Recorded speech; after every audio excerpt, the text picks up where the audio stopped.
British troops broke into the White House, found a meal Dolley Madison had prepared, sat down, ate the dinner, and then burned the place down.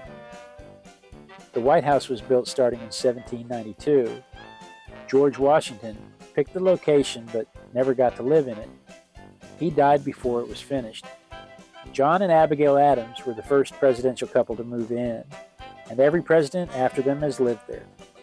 The building was built by enslaved people, and they managed to list all of the enslaved people who built it the first time. But they didn't list all the enslaved people that worked on it the second time, after the British burned it down. The British burned it in 1814, in retaliation for the American attack on York, Ontario, in 1813. They used the White House cutlery, ransacked the place, and burned it down. The only thing left was the foundation and some of the exterior walls. The only thing that stopped it from burning completely to the ground was a freak rainstorm and a tornado. They rebuilt it by 1817, but from 1817 until 1952, all they did was patch it up. They put a third story on it and a metal roof, which I think was Roosevelt. But when they put the metal roof on, the foundation was never intended to hold that much weight, and the thing started collapsing. In 1952, Truman's daughter was upstairs playing piano, and a piano leg fell through the floor.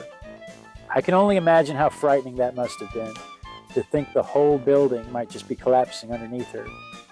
Truman had the whole White House gutted and rebuilt on the inside, at a cost of about $5.5 million. It wasn't officially called the White House until 1901.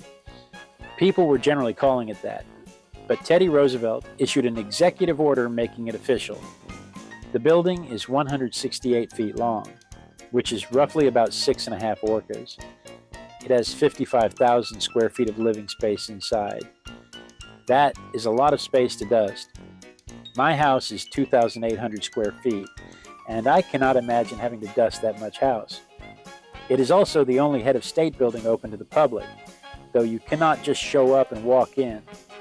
You have to make arrangements with your Congress critter.